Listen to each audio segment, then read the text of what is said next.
Today's the day we're gonna test run this car wash, fire it up, and see what tweaks need to be made on the system and everything.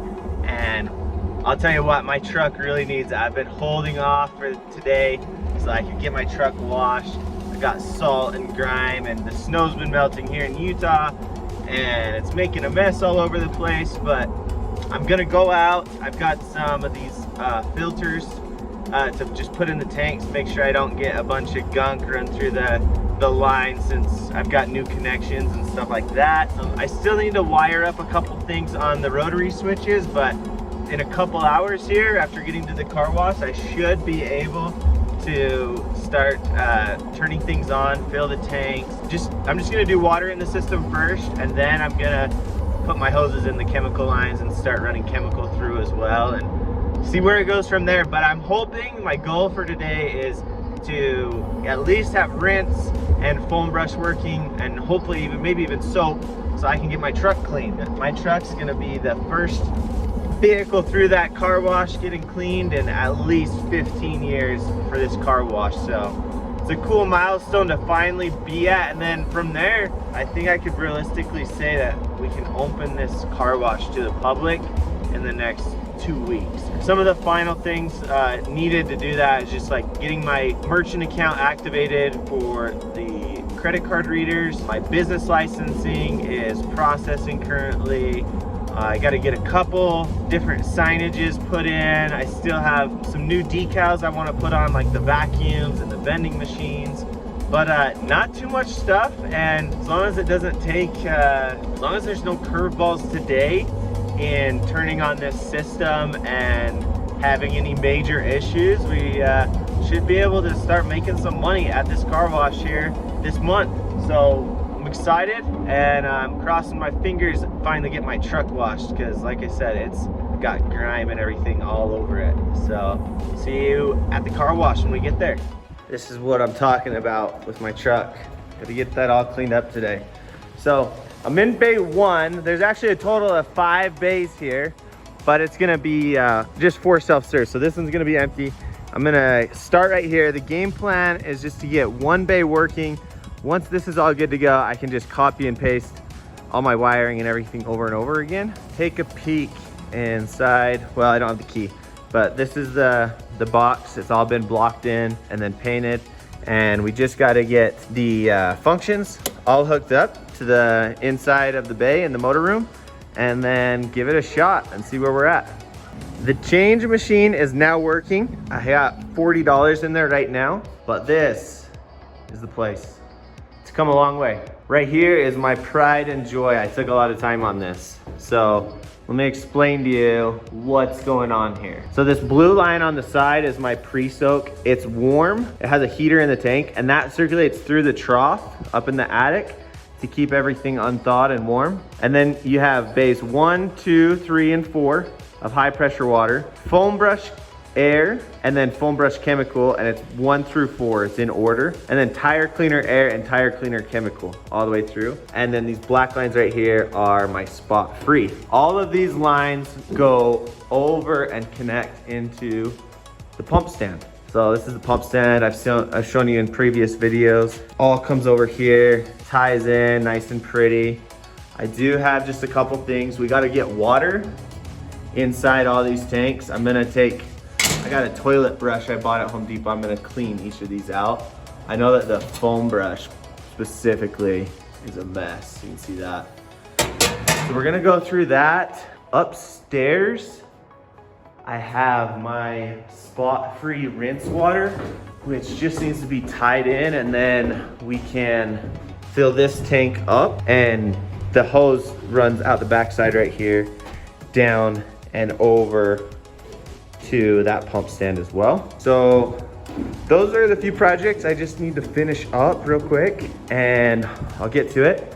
And when we're ready to go, I'll turn on the air compressor, I'll put some power to here, and I will drop a few coins in the system and see if we can wash the truck.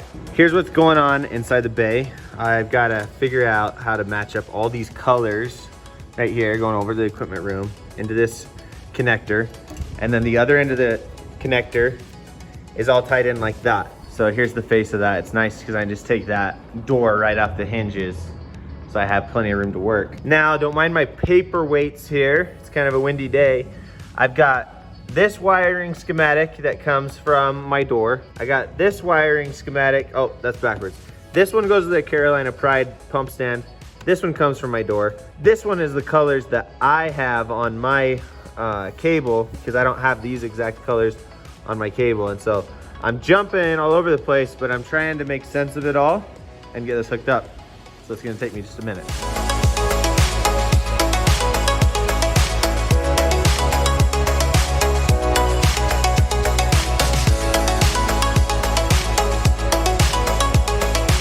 Now this is where I'm at here. I've landed my wires on the correlating numbers according to the wiring schematic, and then just tied up the rest over here. Some of these don't actually match up because this is from Carolina Pride, this is from Custom Craft. They kind of name functions differently and wire it, but I'm coordinating, like for example, high pressure pump with the motor relay, because that needs to come on when we need high pressure. So we'll see where we're at. I still gotta do a few things in the equipment room, so let's go inside. Basically, all that's going on right here is you just have a bunch of fancy toilet bowls across here. So when the water gets high, these shut off. When the water goes down, it turns the water back on, and then it sucks chemical in through these. I can show you all that later, but at the base of all these tanks, it sucks the water into the pumps, and it's got these little filters in there. And the old filters, the fittings and everything were cracking out and getting brittle because of all the chemicals eating away at them. And so I got some new stuff. I'm gonna replace all that. I'm gonna rinse these down. That's why I've got my toilet brush to do so. And then I can start adding water to all these tanks. I used my shop vac and just kind of got the debris out of the bottom here. Got those strainers installed across all the different tanks. This is a soap tank, by the way. And here is the moment of truth. Fill it up. This one is on, but it's from a different tap. This is hot water. So I'm still waiting for the hot water tank to fill up, but I can feel air coming out of here, and you can hear it. So it should be here in a minute. It's filling up, but I'm kind of concerned because it's leaking like all around this gasket. I think it might have dried out and got that gasket brittle. So I'm gonna turn it off here in a second. I might have to tighten this up or get a new gasket right here. Now we're full. It did end up shutting off and not leak out this gasket, but I'm still gonna replace that eventually. And then inevitably, you know, you got little drips like that. Just need to take care of those and everything. But we should be good. I don't like the color of the water, so I'll probably drain it out one more time, and then we'll get to testing. All right, you've only been watching for like 5 minutes, but I've been here for a couple hours, so I'm gonna take my electric longboard and I'm running to the gas station to grab some, probably like trail mix and Powerade. So, be right back.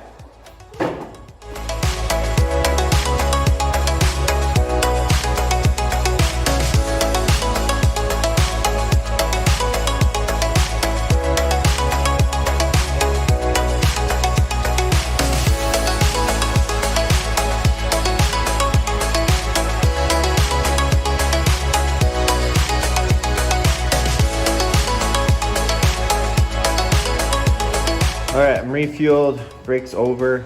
Inside this stand here, we have bay 1 over here. And these are all the wires that I hooked up outside in bay 1. So now that everything is hooked up, I'm gonna kick on the power and we're gonna see what's happened. Right, I can see something displaying it. It says coin. I don't know what that means. And then there was a green light right there just a second ago. And it's displaying a serial number. So we got those working. Guess if I hit this, it doesn't do anything. Okay, so I'm gonna get some coins. All right, so I'm gonna put a coin in. That's what it's asking for. Put a coin in, it didn't do anything. So I'm guessing I did something wrong, or I've got to program this first or something. So I'm gonna play around for a minute, just a second. Now remember guys, you're seeing this in real time. I had high hopes for just plugging this thing in and letting it go, but obviously it might need programmed or something. I'm gonna have to figure that out, but I have a backup plan. This is kind of cool. It's starting to display like some stuff on this screen, or it at least says something. That's loading basically, but I wanna get some functions working, so I'm gonna go work on that. I think I have an idea, and I'll be back in just a second. So for the sake of just seeing water run through these lines, I'm gonna take this wire and I'm gonna jump it off the hot, which is the top one, and come down to the rinse function, which is one of these colors I'll have to check. And I'm gonna put that in there just to feed that rinse function a hot feed and turn on the pump, and we're gonna have water. Now that I know that's gonna work, I've pulled the tip out of the end of my gun. Can't really see down there because it's kind of dark, but I pulled it out so that all the junk that's in the lines doesn't get plugged in the tip, and then once it's cleared out, I'll put the tip in and spray with it. Oh, this is the moment I've been waiting for, but this is not what I wanted to happen.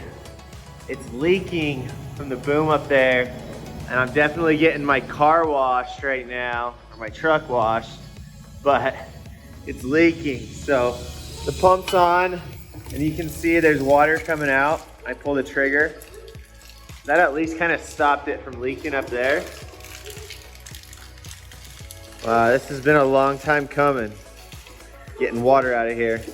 So now that it's cleared out, I'm gonna go throw the tip in. Let's go grab the tip and then get full pressure out of this and see where we're at. Now, this is what that tip looks like. It gives you that nice fan pattern out of your gun, but I'm gonna put that in so that we have a nice fan, high pressure coming out.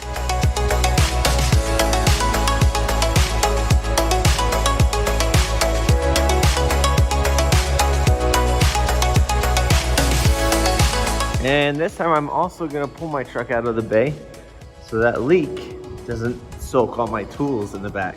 And the power is on. See that nice fan right there? Makes it nice, and now I'm gonna pull the trigger. And I'm getting just exactly what I'm looking for. I know it's kind of loud now, but that's exactly what you're looking for. I might turn the pressure up on that a little bit. There's a little adjustment on the pump in there, but I can finally wash out these bays. It's been so long, but this works super good. But the next step is going to be to get the chemicals running through all these lines. But I think getting at least water was a good success for today. I'm gonna wash my truck down, rinse it off at least, even if I don't have soap, and probably call it a day. Call it a video too. I wanted to keep this all in one video. So I appreciate you guys sticking around for my trial and error. I've got a couple things I need to work on as far as programming, and that's probably a wiring issue as well. But it's been fun. So once I get Bay 1 dialed in with all these settings and this is all done, it'll be easy. Just like I say, copy and paste for Bay 2, 3, and 4. And then check it out, I've also got my vacuums back here. I put new hoses, new nozzles. I've cleaned up, like there's still a little graffiti actually on that one, but I've cleaned them up a lot, and I can drop a quarter in any of those vacuums and they'll take the money, turn on for, I think it's 5 minutes. I'll have to check the programming, but everything's good. So I appreciate you guys sticking around. Stay tuned for a grand opening soon.